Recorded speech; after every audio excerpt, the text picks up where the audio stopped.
Kings and emperors once seemed to hold all the power in Europe, but a new kind of ruler was quietly rising from the water. Wealthy merchants and city councils began to shape the destiny of continents, creating a world where commerce, not crowns, built empires. This was the era of the merchant republics, and their story reveals how money and ambition can completely rewrite the rules of power. By the end of this journey, you will understand how a handful of trading cities laid the foundations for our modern global economy and its political systems. How did these city-states manage to challenge the entire feudal order, and what hidden weaknesses eventually caused their decline? What does it take for a society to truly reinvent itself against all odds? Power was measured in acres, not coins. For centuries, the entire structure of European society rested upon the ownership of land. A king granted estates to his loyal nobles. Those nobles in turn commanded knights who pledged their swords, and at the very bottom, the vast majority of people were peasants tied to the soil they worked.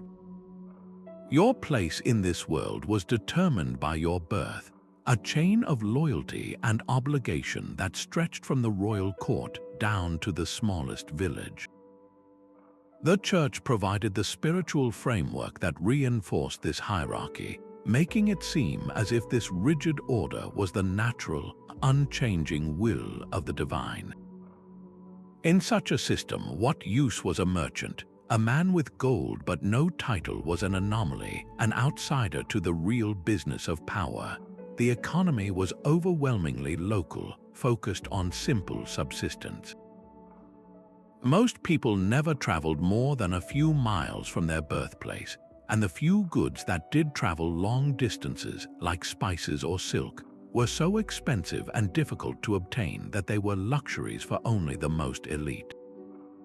Countless local lords imposed their own tolls on roads and rivers, making any serious commerce a logistical and financial nightmare. This was a world starved for connection, a continent locked in an economic deep freeze. And into that stillness, a new kind of warmth began to spread. The old powers were looking inward, but on the coastlines, a different future was being built, one ship at a time. The old imperial order was quietly crumbling. For centuries, the Mediterranean had been a Roman lake, its shipping lanes patrolled by the powerful navy of the Byzantine Empire, based in the legendary city of Constantinople. This central authority guaranteed a measure of safety and standardized trade, but that power was slowly fading. Imperial attention turned inward, consumed by internal challenges and threats from other frontiers. The great fleet that once kept the seas clear for commerce began to shrink, its patrols becoming less frequent. Can you picture the change for a bustling coastal city? It was as if the streetlights had gone out one by one, leaving the darkness to creep in. The protective umbrella of a distant emperor was folding up. This was not a single, dramatic collapse that made the history books with a specific date, but a long, slow erosion of control, like the sea patiently wearing away at a cliff. And into that space, a new reality was born. Cities that had obediently followed imperial decrees now found themselves alone. They faced a stark choice: wait for help that might never come, or take their survival into their own hands. The need for self-defense became urgent. Who would protect their harbors from raiders? Who would ensure that their merchant ships could sail and return safely? The answer was no longer coming from a palace 1,000 miles away. It had to come from within their own walls. This fragmentation of traditional power was the essential first crack in the feudal foundation, the opening that allowed local initiative to not just flourish, but to become a matter of life and death. Towns that were once mere way stations in a vast imperial network began to act like sovereign states, forging their own alliances, building their own navies, and most importantly, controlling their own economic futures. The power vacuum left by a receding empire became the breeding ground for a revolutionary new form of power, one built not on land but on water and wit. Then came a surge of motion that would reshape the world. The Crusades began, a vast movement of armies and faith that sent tens of thousands of Europeans marching toward the Holy Land. On the surface, these were religious expeditions, but beneath that sacred purpose, they unleashed an unprecedented economic explosion. Imagine the sheer logistical challenge of moving an army from France or Germany to the distant shores of the Levant. They needed ships and lots of them. They needed food, weapons, tents, and clothing for months of campaigning. The merchant fleets of the Italian coast, particularly from cities like Venice and Genoa, were suddenly presented with the most lucrative contracts of their existence. They became the essential ferry service for an entire continent's armed pilgrimage, but their role did not stop at transportation. Once the Crusaders arrived in the East, they needed a constant stream of supplies to survive. The Italian merchants, with their growing networks, were the only ones who could provide them. They established fortified trading posts known as factories along the coast of the eastern Mediterranean. From these secure bases, they did not just supply the Crusaders, they began to trade. They brought in timber, iron, and wool from Europe, and they sent back something far more valuable: silks, spices, sugar, and glass that were commonplace in the sophisticated markets of the Byzantine and Islamic worlds, but were unimaginable luxuries back home. This was more than just a simple exchange of goods. It was a cultural and economic awakening. European knights and nobles living for years in the East developed a taste for these finer things. They grew accustomed to eating with spices, wearing lighter, more colorful silks, and using products that simply did not exist in their homelands. When they returned to Europe, they brought these new desires with them, creating a permanent and growing demand. The old, localized feudal economy, based on subsistence and local barter, was suddenly confronted with a flood of exotic goods and new ideas. The Italian merchants were the gatekeepers of this new world. The profits were staggering. A single successful voyage could make a merchant family richer than a feudal lord with vast estates. This was not wealth measured in land, but in pure, liquid capital, gold and silver coins that could be reinvested instantly. What did these cities do with this sudden influx of money? They did not simply build bigger palaces. They invested in their own power. They built larger, more advanced shipyards. They funded the construction of powerful war galleys to protect their merchant convoys. They strengthened the walls around their cities, making them virtually independent fortresses. The gold earned from supplying the Crusades was the seed capital that allowed these merchant republics to buy their freedom and build their own empires, transforming them from opportunistic traders into genuine maritime powers whose influence would soon be felt across the globe. So what exactly did these new states look like from the inside? They invented a form of government that turned feudal logic on its head. In a merchant republic, sovereignty did not flow down from a single crowned head, but upward from a collective body of citizens. This was not a democracy as we understand it today, but a republic of the commercially successful, where the right to rule was often tied to wealth, property, and membership in powerful merchant guilds. The entire machinery of the state was redesigned for one overriding purpose: to facilitate and protect business. Imagine a government that acted as the board of directors for a massive, multinational corporation, with its foreign policy dictated by trade routes and its domestic laws written to ensure commercial contracts were enforced.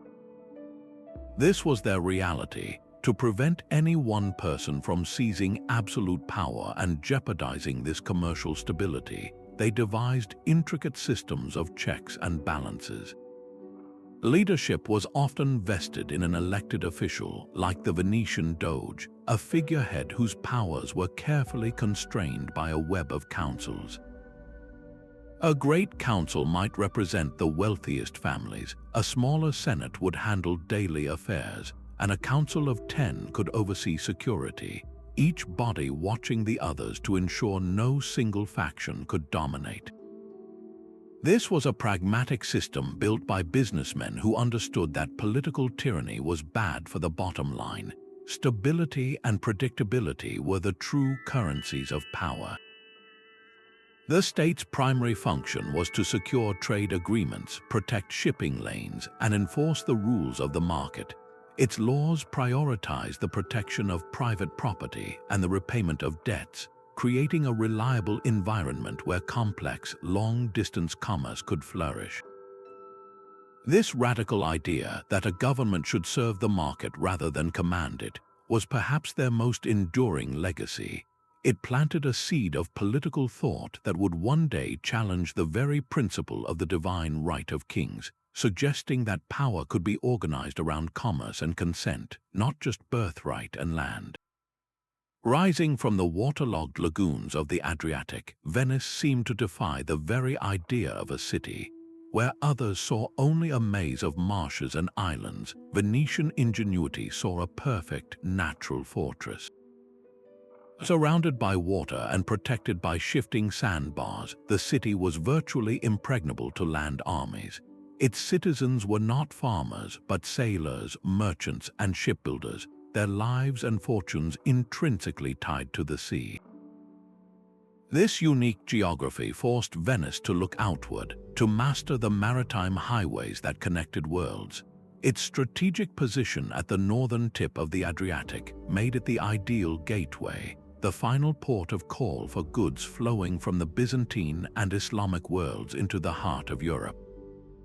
The wealth of the East silks that felt like liquid moonlight, spices that could transform a simple meal, and glass of impossible clarity all flowed through Venetian hands. To control this flow, the Republic developed a state apparatus that was ruthlessly efficient. At its heart was the Arsenal, a massive, state-owned shipyard that was the industrial engine of its power.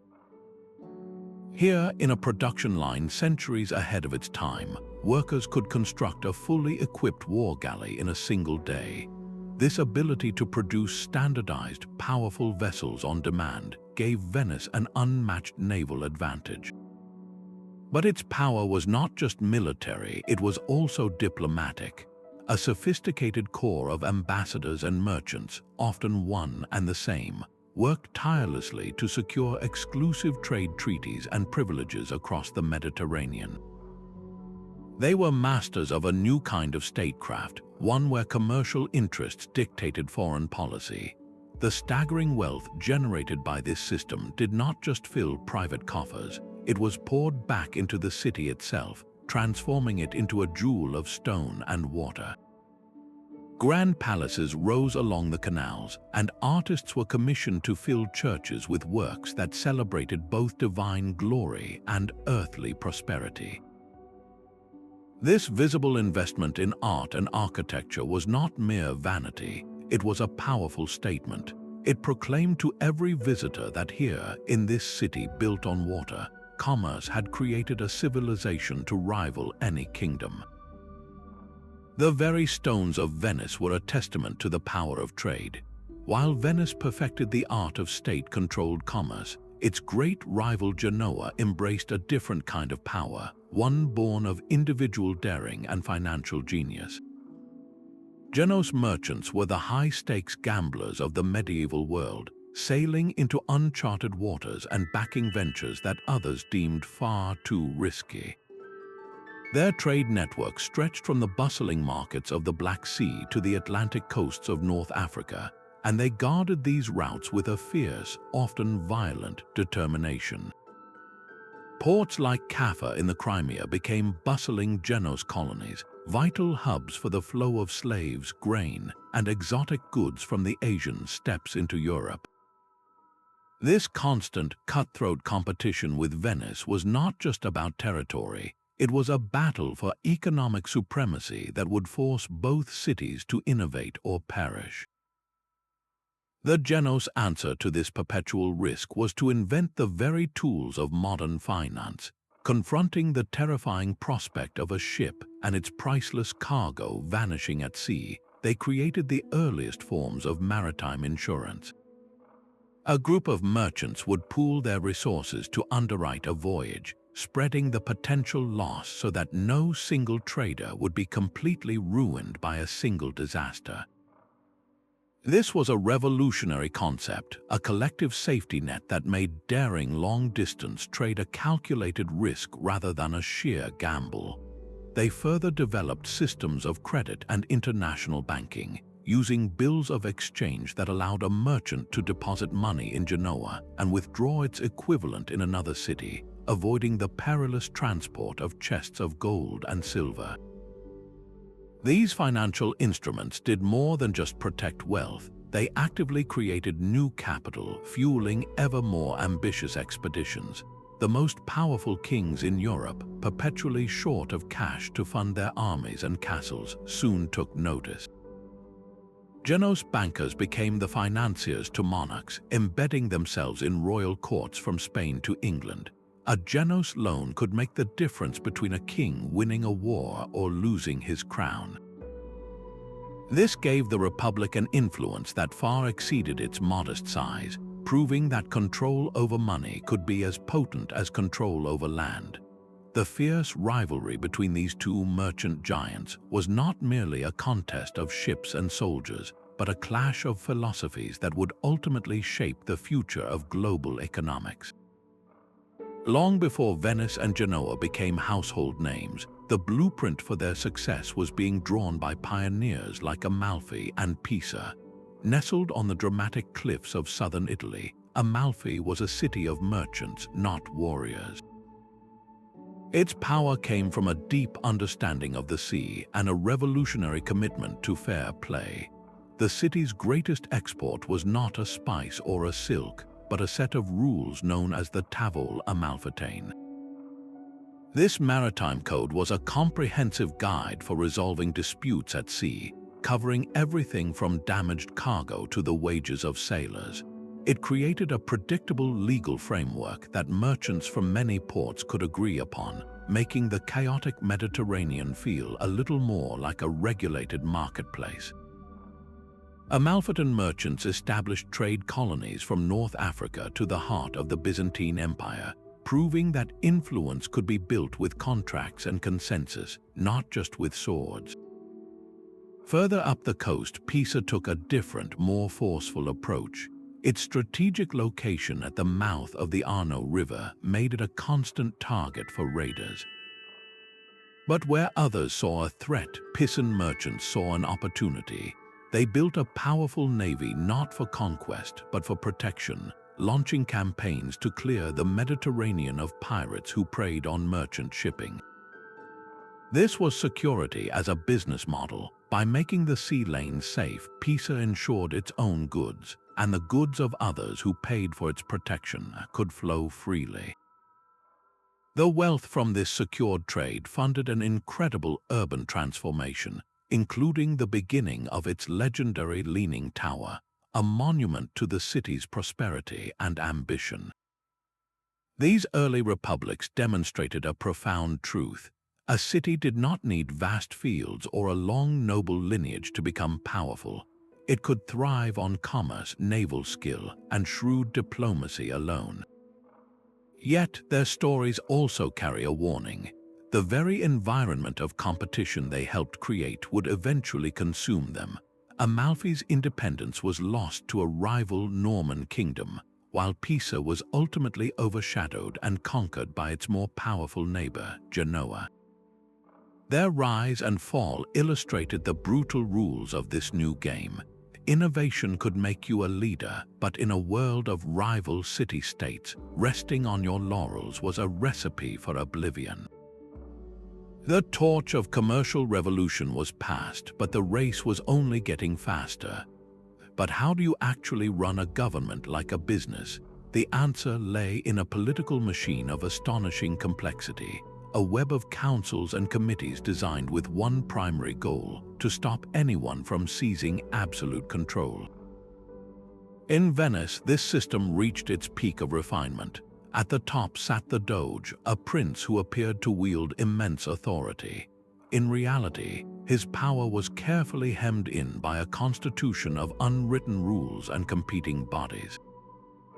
He could not declare war, he could not spend state money, and he could not even open official correspondence alone.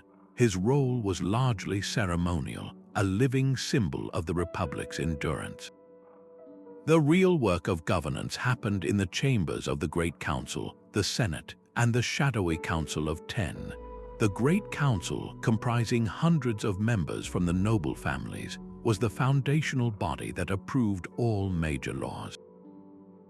The smaller, more agile Senate handled the day-to-day affairs of state, particularly foreign policy and trade.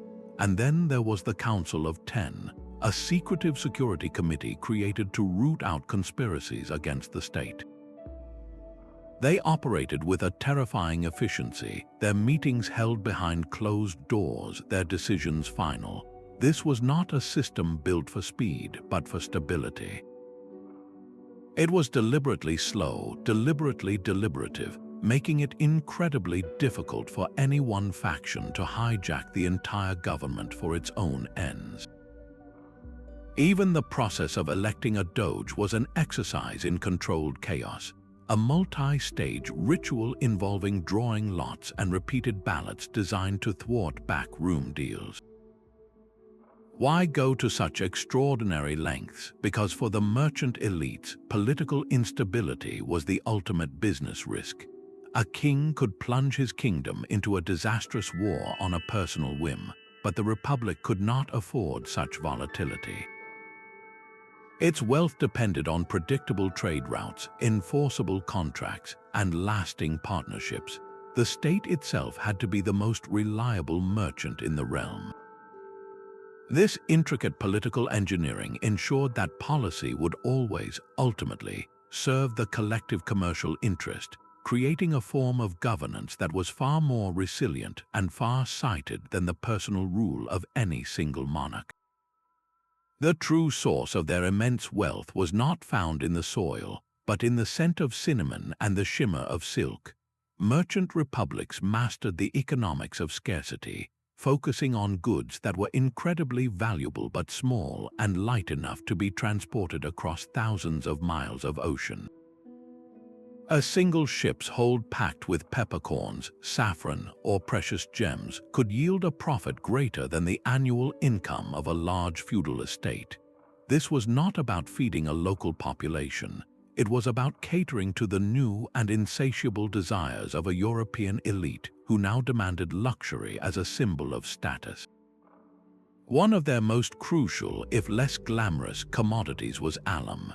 This mineral was the essential fixative that allowed the vibrant dyes of the era to bond with wool, creating the rich, color-fast fabrics that were the height of fashion. Control the alum supply, and you effectively controlled the entire European textile industry, a staggering amount of economic leverage held by those who commanded its trade routes. To secure this flow of luxury, they built the first truly global commercial network. Scattered across the coasts of the known world were their trading posts, tiny fragments of Venice or Genoa planted in foreign soil. From the bustling port of Tonna on the Sea of Azov, where furs and slaves from the steppes were loaded onto ships, to the London compound of the Hanseatic League, where German merchants traded timber for English wool, these outposts created a continuous chain of commerce. They were fortified warehouses, diplomatic missions, and naval bases all rolled into one, ensuring that a merchant from his home city had a safe place to dock, a trusted agent to deal with, and the protection of his republic's flag, even in a land thousands of miles away. This was an economic web that operated with a speed and efficiency the old feudal kingdoms could scarcely comprehend, and this entire delicate, priceless system floated upon the sea. Their navies were the armored caravans that made it all possible. A merchant republic's war galley was not a symbol of royal prestige, it was a vital piece of commercial infrastructure. Its primary job was to ensure the safe passage of the merchant convoys, to hunt down the pirates who infested the shipping lanes, and to impose crushing blockades on rival cities. When Genoa and Venice clashed in their epic wars, the battles were not fought over a field of honor, but over a strategic choke point like the Bosphorus Strait, the gateway to the Black Sea and its immensely profitable trade. Victory meant your spices got to market, your rivals did not. This created a powerful, self-reinforcing cycle. Profits from trade funded the construction of more and better warships. A stronger navy secured more trade routes and more exclusive treaties, which in turn generated even greater profits. It was a perfect economic engine, one that transformed these city-states from mere traders into formidable maritime empires whose influence could dictate terms to kings and emperors, all because they understood that in this new age, the pathway to power was not paved with stone, but with salt water and silver. This new aristocracy of commerce forged a society unlike any other in Europe. You were not born into a class of landed knights, but into a lineage of merchant bankers and ship owners. These families, known as the patriciate, formed a tight-knit elite that controlled the city's government, its trade monopolies, and its vast financial resources. Their names appeared on the ship manifests, the council rosters, and the loan agreements with foreign kings, while membership in this powerful circle was often passed from father to son. A crucial difference separated it from the rigid feudal nobility. A merchant's fortune could be lost in a single storm, and an ambitious outsider with enough gold could, on occasion, purchase a place among the ruling families. This created a social ladder with visible, if narrow, rungs, a system that rewarded commercial success above pure bloodline. The result was a city-state driven by a collective ambition, where the desire for profit was channeled into the pursuit of civic glory. The proof was etched into the cityscape itself. Instead of building isolated castles in the countryside, the patricians invested their wealth directly into the urban fabric. They commissioned soaring cathedrals that doubled as monuments to the city's divine favor, funded grand public squares that hosted markets and festivals, and constructed elegant palazzos whose facades faced the bustling canals and streets for all to admire. This was not the vanity of a single monarch, but the shared pride of an entire commercial class. Their status was inextricably linked to the Republic's reputation. A more beautiful, powerful, and awe-inspiring city attracted more business, more skilled workers, and more favorable treaties. This created a powerful, unspoken social contract. The patricians ruled, but in return, they were expected to pour their fortunes back into the community that generated them, funding everything from orphanages to the state navy. This cultivated a fierce, unique form of patriotism. A citizen's primary loyalty was not to a distant king or a feudal lord, but to the city itself, to its flag, its laws, and its commercial destiny. Your identity was tied to being Venetian or Genos, a member of a corporate entity that promised wealth and prestige in return for your allegiance. This fusion of personal profit and public good became the engine of their enduring power. But behind the merchant princes and their council chambers, the city's true heartbeat came from its workshops. The political power belonged to the patrician families, yet the economic engine that propelled the republics to global prominence was fueled by the collective strength of its artisans and their guilds. These were not simple trade associations, they were powerful corporate entities that shaped every aspect of production and civic life. A young boy entering a guild as an apprentice was not just learning a trade, he was being woven into a social fabric that would support him for life. The guilds enforced strict standards for quality, ensuring that a bolt of Genoa velvet or a piece of Venetian glass was recognizable anywhere in the world for its excellence. They set fair prices to prevent destructive internal competition, managed the training of new generations through a formal system of apprenticeship, and perhaps most importantly, they provided for their members in times of hardship, acting as an early form of insurance against illness or old age. This created a remarkable degree of social stability within the bustling, competitive cities. The influence of these organizations extended far beyond the workshop door.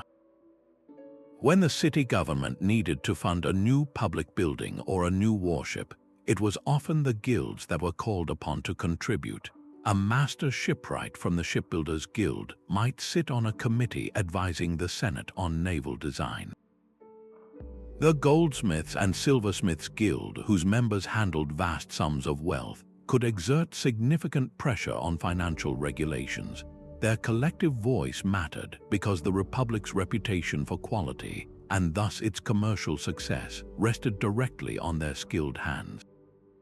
The legendary glassblowers of Murano, for instance, were so vital to Venice's economy that they were legally forbidden from leaving the Republic, their knowledge a state secret as valuable as any spice. It was this intricate partnership between the political elite and the artisan class that created an unstoppable economic force. The merchants provided the capital and the global networks, while the guilds guaranteed a relentless output of high-value, desirable goods. One could not thrive without the other, a delicate balance of power and craftsmanship that turned these cities into workshops of the world. The sheer scale of the Venetian Arsenal was a declaration of intent in wood and iron. Stretching across 60 acres of the city's edge, it was less a shipyard and more a living, breathing industrial organism, a place where the line between commerce and warfare completely vanished. Within its fortified walls, a highly specialized workforce performed a carefully choreographed dance of production. Raw timber would enter at one end, and by the time it reached the far gates, it had been transformed into a fully equipped war galley, sails rigged and oars in place. This assembly line method, centuries before the term was coined, meant Venice could respond to any threat or opportunity with breathtaking speed. The state's entire maritime power, the very shield of its wealth, could be replenished almost on demand. But this industrial miracle was only half the story. The ships themselves were constantly evolving. The sleek, fast war galley was the predator that cleared the sea lanes, but for hauling the immense wealth of trade, Venetian shipwrights perfected the great merchant galley. This vessel was a masterpiece of balance, long and narrow enough for speed yet with a deep hold capable of carrying hundreds of tons of precious cargo, from bulky wool to delicate spices. Then there was the round ship or cog, a broader, tougher vessel built for the brutal weather of the Atlantic routes. Its high sides and single square sail made it less graceful but incredibly seaworthy, capable of carrying massive loads of grain, salt, and timber that formed the bulk goods underpinning the luxury economy. This relentless focus on naval technology was never just about building better boats. It was a complete philosophy of power.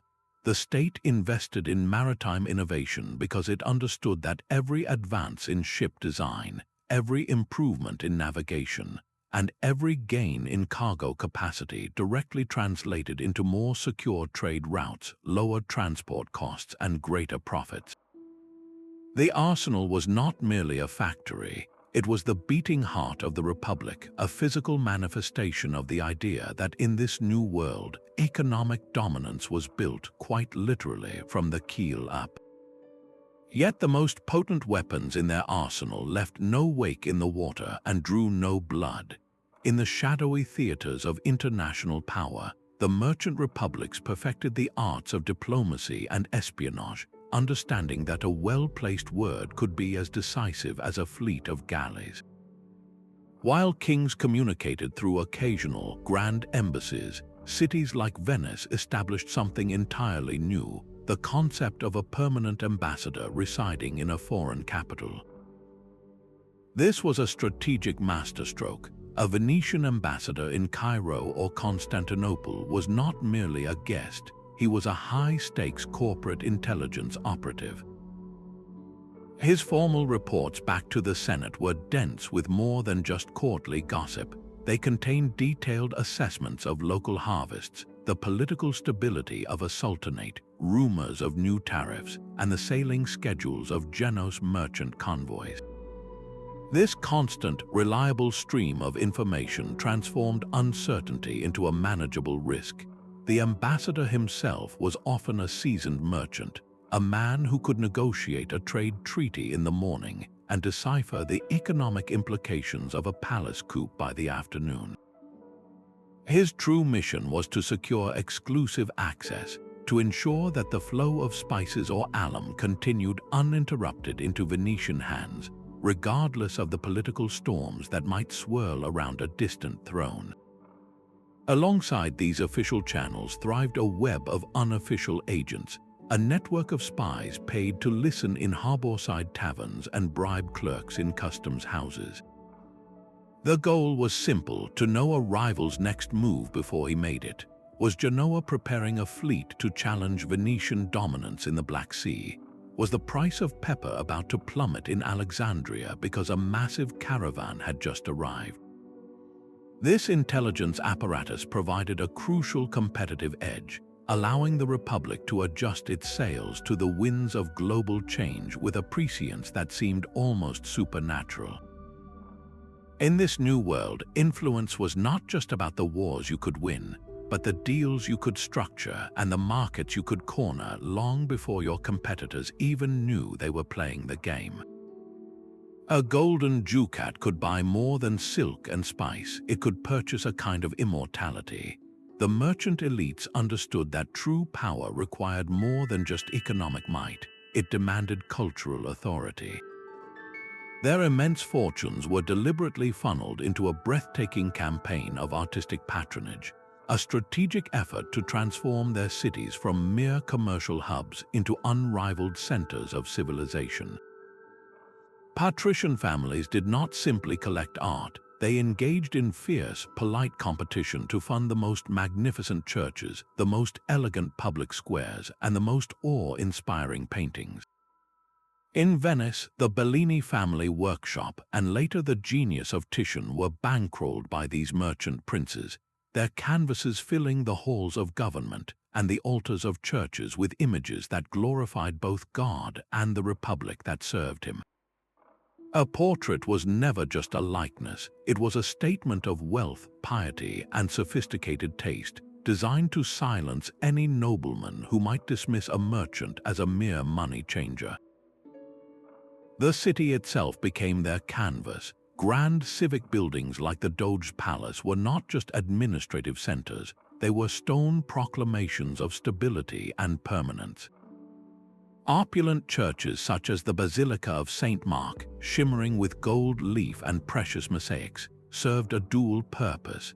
They honored the divine, yes, but they also showcased the global reach of Venetian trade, its very walls adorned with spoils and treasures gathered from the corners of the known world.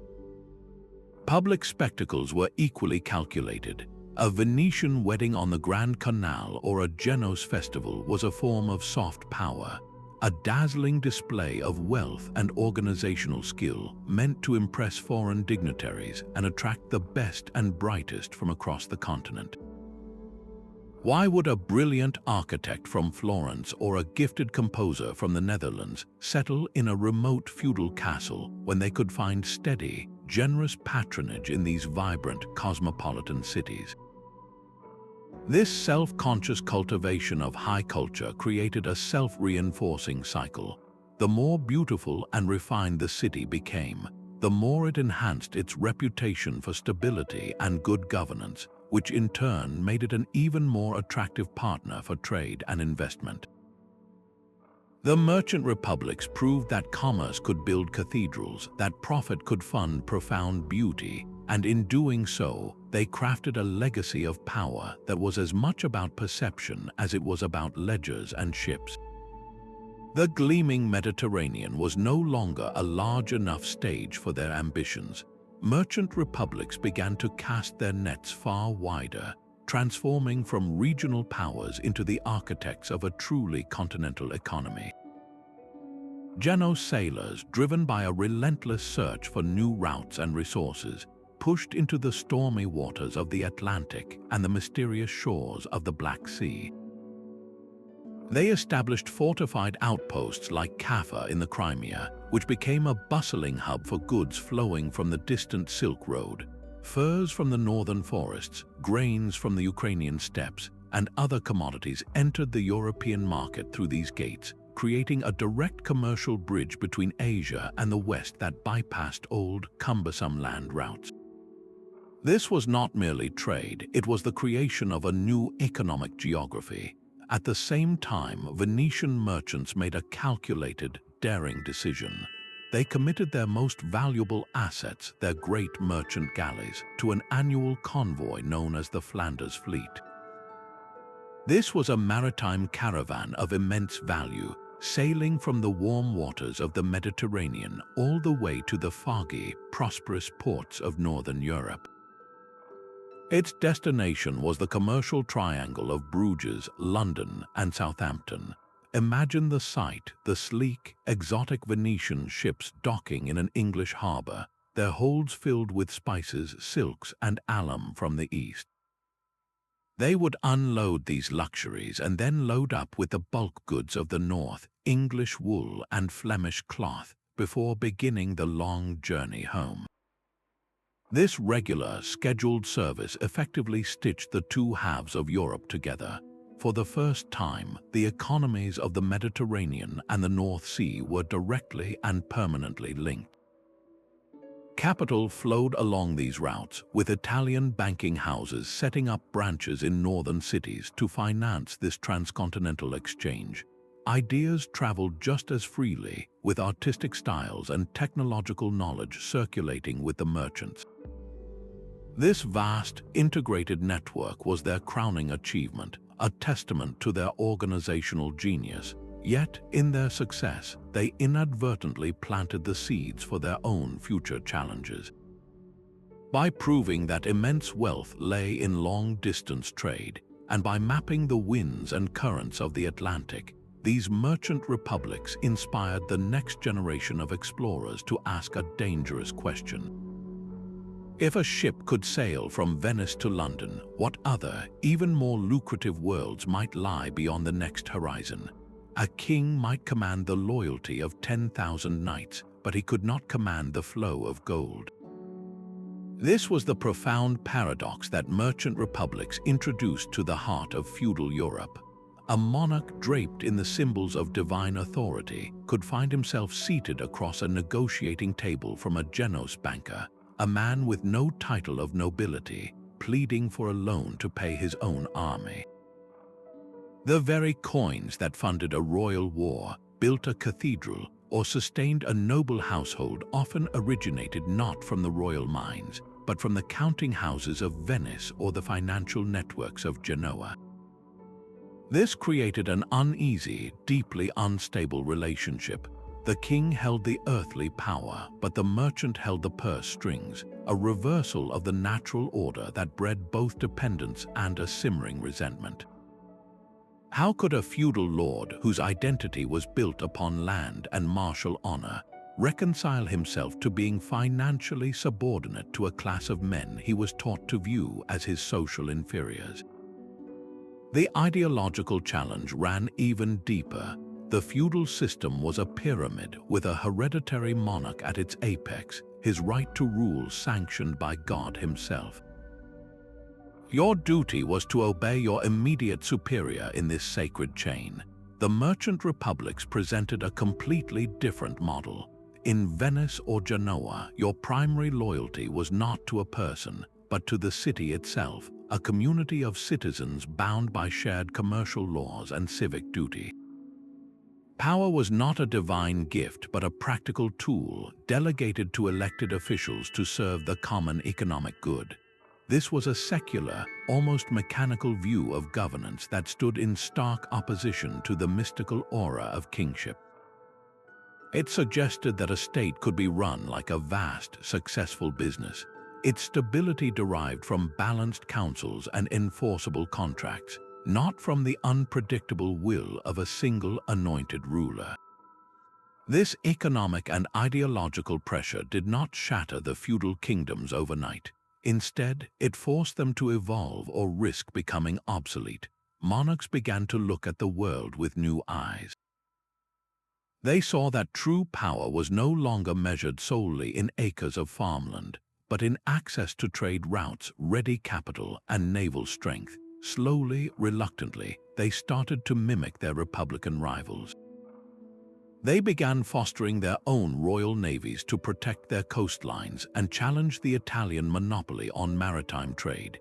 They granted charters to their own merchant towns, hoping to cultivate a native commercial class that could generate similar wealth.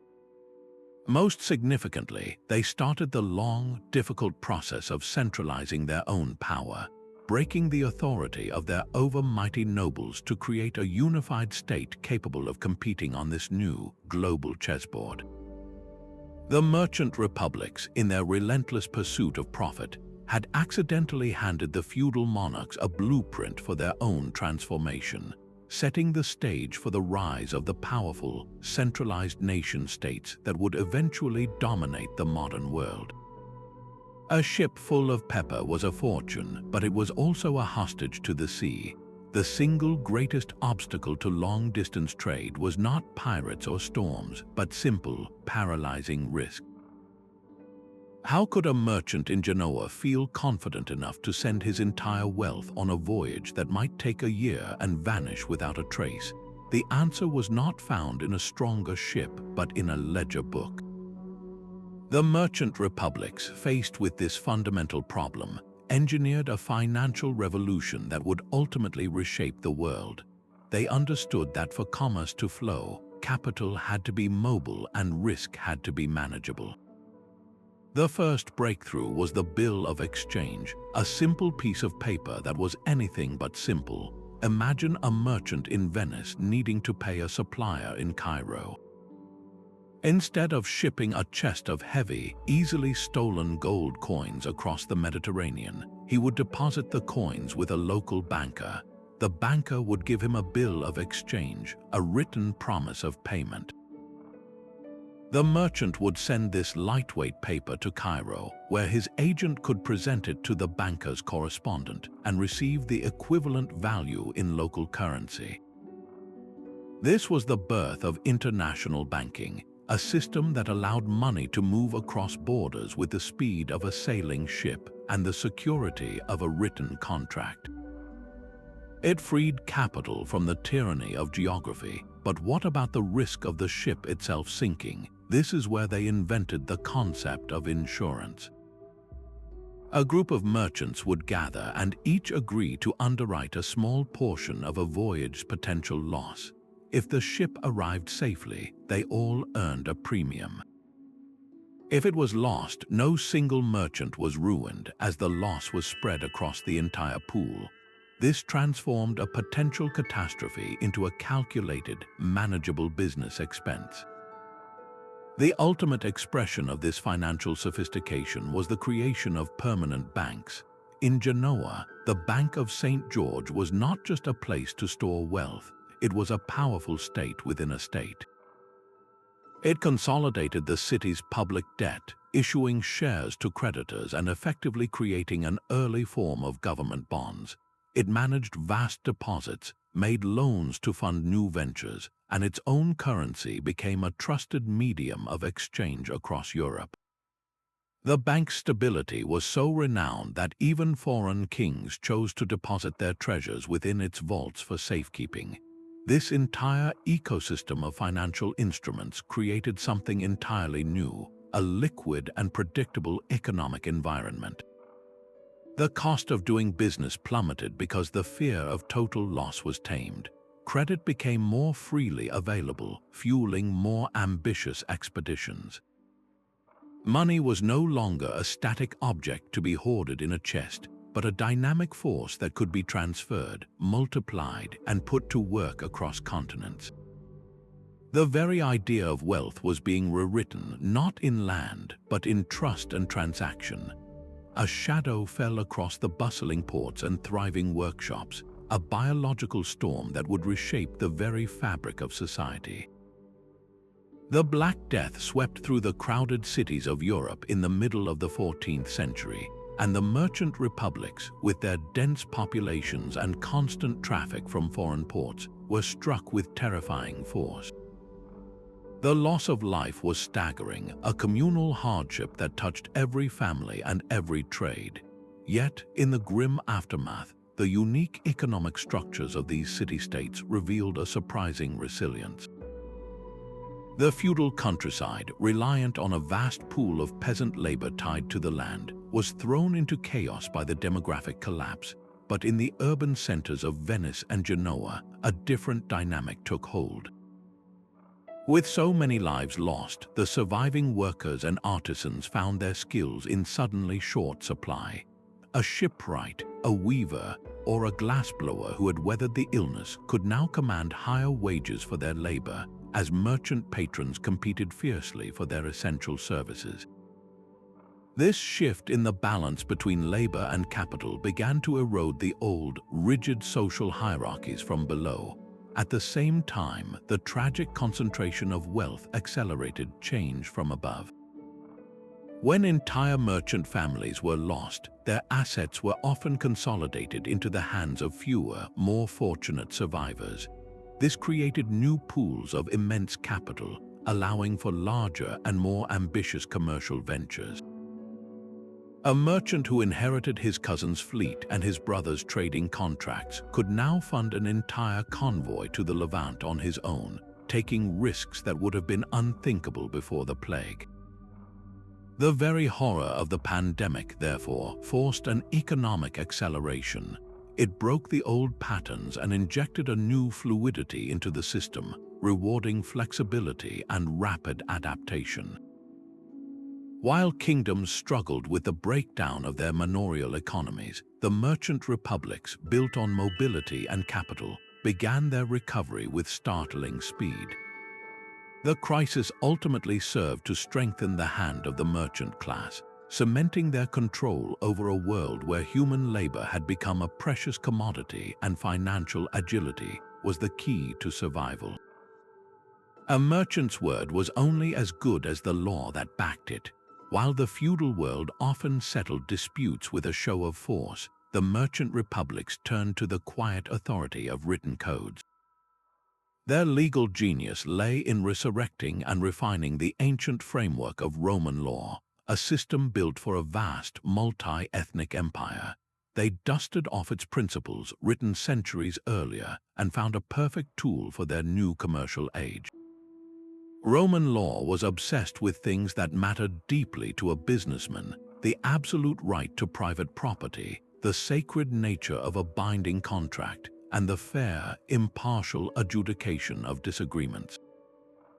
This was not law based on the whim of a local lord, but on a logical, consistent body of rules that could be studied, argued, and applied from one port to the next. It gave merchants a common legal language, a set of expectations that made dealing with a stranger from a distant city far less perilous. But the Romans had never faced a storm in the Atlantic or a pirate attack off the Barbary coast. For the unique perils of the sea, the merchant cities crafted their own specialized rule books, the Maritime codes. These were the operating manuals for medieval globalization. The rolls of Artisan, circulating from the English Channel to the Bay of Biscay, laid out precise rules for everything from a sailor's wages to the division of salvage from a shipwreck. If a captain had to jettison cargo to save his vessel in a storm, the code dictated how all the other merchants whose goods were safe would share the cost of that loss, a principle known as general average that is still part of maritime law today. In the Mediterranean, the Consulate of the Sea from Barcelona became the definitive guide for resolving commercial conflicts. What happened if a barrel of wine broke open and ruined a bale of silk in the same hold? How was a navigational error penalized? The code provided clear, predictable answers. This created a powerful foundation of trust. A merchant in Genoa could sign a contract with a partner in Alexandria, and both could be reasonably confident that, should something go wrong, a recognized set of rules existed to resolve their dispute, not based on one party's power, but on a shared, written standard. This was the birth of a kind of international commercial law, a legal safety net stretched across the waves that made the high-stakes gamble of long-distance trade a rational, and therefore world-changing enterprise. Even the most brilliant business model can be disrupted by a change in the map. As the 15th century unfolded, the Mediterranean world that the merchant republics had mastered was suddenly shrinking. A new and formidable power was rising in the east, the Ottoman Empire. With relentless efficiency, the Ottomans conquered the ancient heartlands of Byzantine trade, one after another. The fall of Constantinople in 1453 was not just a symbolic blow, it was a commercial catastrophe. The great city that had been the cornerstone of the Genoese and Venetian trade networks was now the capital of an empire that viewed European merchants with deep suspicion. The Ottomans began to impose heavy tariffs, redirect the flow of spices and silks through their own controlled channels, and actively challenge Italian naval dominance in the Aegean and Eastern Mediterranean. The old, familiar routes were becoming choked, their profits steadily siphoned away by a land-based empire that now held all the gates to the east. How do you maintain a monopoly when someone else has changed the locks on the door? At the very same time, an even greater shock was emerging from the Atlantic. Pioneering explorers from Portugal and Spain, kingdoms that had learned the lessons of maritime power from the Italians themselves, began to achieve the impossible. They sailed around the southern tip of Africa and directly across the vast, open ocean, finding sea routes to the spice islands of Asia and the untold wealth of the Americas. This was a geopolitical earthquake. The Mediterranean, for millennia the center of the known world's commerce, was suddenly sidelined. It became a cul-de-sac, while the new global highway of trade now ran through the Atlantic. The merchant republics were like the owners of a wildly successful toll bridge, who woke up one day to find that a new freeway had been built, completely bypassing their business. The consequences were as swift as they were devastating. The price of pepper in Lisbon plummeted to a fraction of its cost in Venice, because the Portuguese were bringing it directly from the source, cutting out all the middlemen. The very foundation of the Italian luxury trade was crumbling, yet the external pressures only revealed a deeper internal sickness. The political systems that had once been engines of innovation and adaptability were hardening. In Venice, the Libro d'Oro, or Golden Book, formally closed the patrician class, making membership in the Great Council a hereditary right based on birth records rather than commercial merit or new wealth.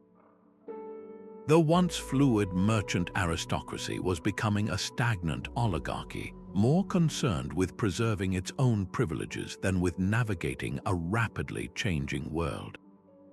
The councils, designed to prevent tyranny, now produced political gridlock, unable to make the bold, swift decisions needed to meet these existential threats. A generation of young, ambitious men who might have once revitalized the Republic found the doors to power firmly shut in their faces. Why risk everything on a new venture when a safe, comfortable sinecure awaited you through family connections? The relentless competitive spirit that had built the republics was slowly suffocated by a culture of entitlement and conservatism. The very ships that had carried their greatness now seemed to sail in ever tighter circles, unable to escape the slow, quiet ebb of their own golden age. Across the Alps, a different kind of commercial empire was taking shape, one built not on spices but on timber and salt. While Venice and Genoa thrived on luxury, the Hanseatic League mastered the art of bulk. This was not a single state with a capital city, but a sprawling network, a confederation of over 100 towns and cities bound by mutual interest and a shared flag. From its northern heartlands in cities like Lübeck and Hamburg, the League wove a web of trade that stretched from London in the west to the Russian city of Novgorod in the east. Their ships, the sturdy, high-sided cogs, were the workhorses of this economy, carrying the fundamental materials that built medieval Europe. Can you picture these vessels, their holds packed not with silks, but with the scent of pine forests and the weight of grain? They transported timber for ships and buildings, vast quantities of herring preserved in salt, thick furs for northern winters, and the amber that washed up on Baltic shores. This was the trade in necessities, the commerce that fueled the growth of kingdoms. How did such a loose alliance of independent cities manage to wield so much power? Their strength came from a simple, unbreakable rule: solidarity. If a Hanseatic merchant was unfairly taxed or his goods were seized by a local lord in, say, Bruges, the entire league would react. They did not send an army first, they sent an embargo. Every Hanseatic port would cease all trade with the offending city or kingdom. For a place reliant on Hanseatic grain or timber, this economic blockade could trigger famine and economic collapse within months. It was a form of collective bargaining with the force of an entire economy behind it. Their trading posts, known as contours, were fortified enclaves in foreign cities like London, Bergen, and Novgorod.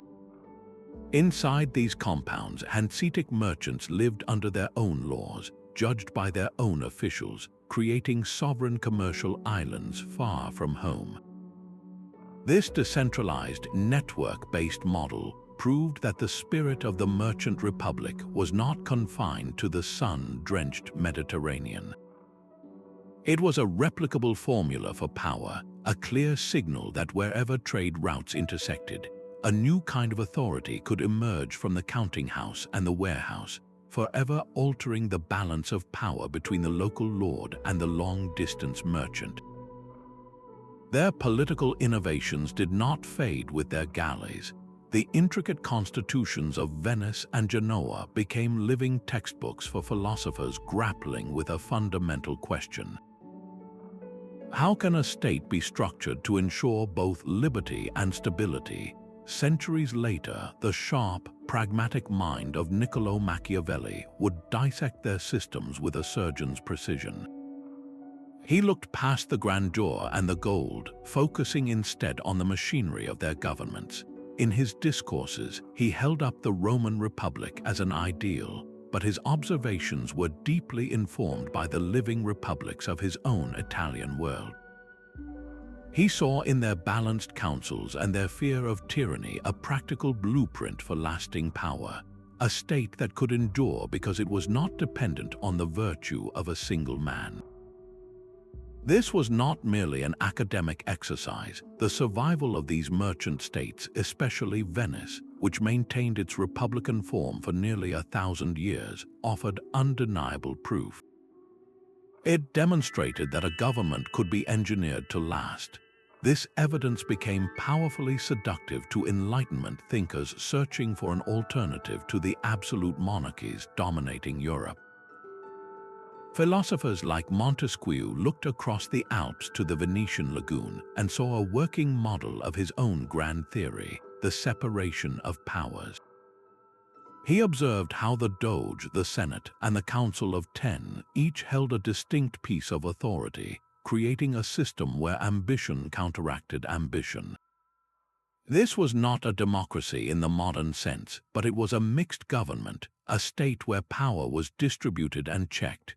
For these thinkers, the merchant republics provided a crucial historical precedent, a real-world example that a nation could be governed as a res publica, a public affair.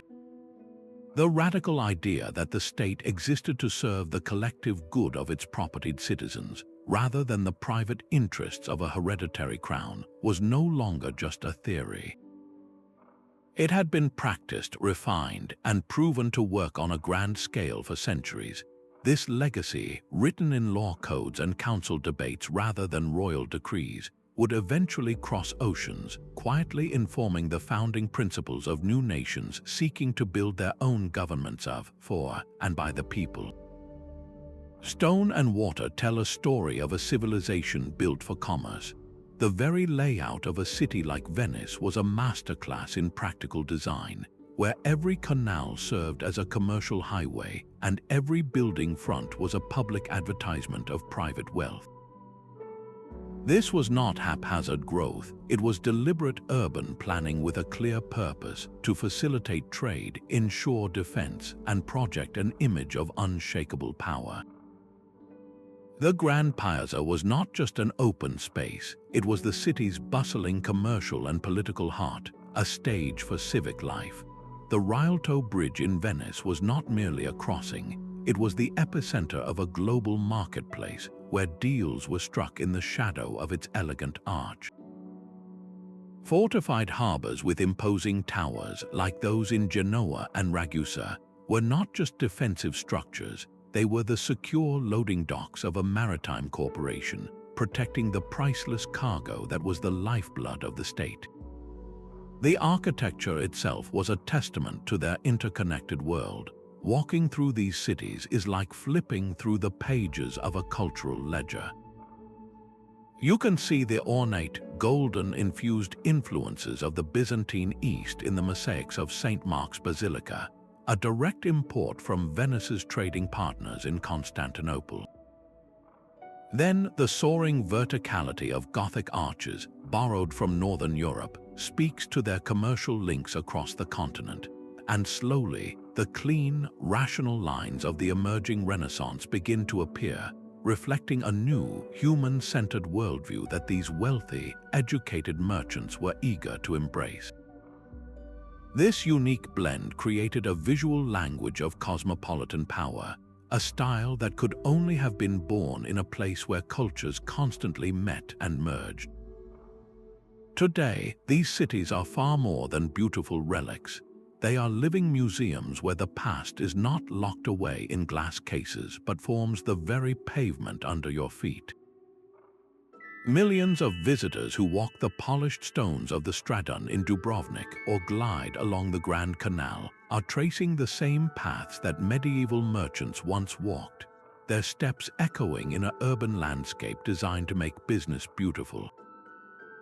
We are not just looking at history, we are experiencing the enduring legacy of a society that believed its greatest monument should be the city itself. The echoes of their world are not confined to history books. We live in the long shadow of the merchant republics, navigating an economic landscape they helped to design. Their story is a powerful lesson in how the pursuit of wealth can fundamentally reshape the architecture of power. They proved that economic innovation is never just about money. It is a force that can crack open old political systems and build new ones in their place. Their longevity was not an accident. It was a direct result of their ability to adapt, to pivot their entire economy when the winds of trade shifted. This flexibility, this relentless focus on the new and the next, is a timeless principle for any organization or nation hoping to endure. The intricate checks and balances they engineered to prevent any single person from seizing control were not just political theory, they were practical tools for survival. They understood that concentrated power is a threat to stability, a lesson that continues to inform modern debates about governance, corporate structure, and how to guard against corruption. We see their legacy in the very idea that a government should actively foster a healthy environment for business, securing trade routes not with galleys but with international agreements, and protecting commerce not with city walls but with a reliable legal system. The globalized world of today, with its complex supply chains and interlinked financial markets, is the ultimate expression of the system they pioneered. It reminds us that the dance between economics and politics is a constant, a fundamental driver of human history that turns merchants into kingmakers and trading posts into empires. The true lesson of the merchant republics is that the rules of power are not written in stone, but in the ever-changing currents of commerce and human ambition.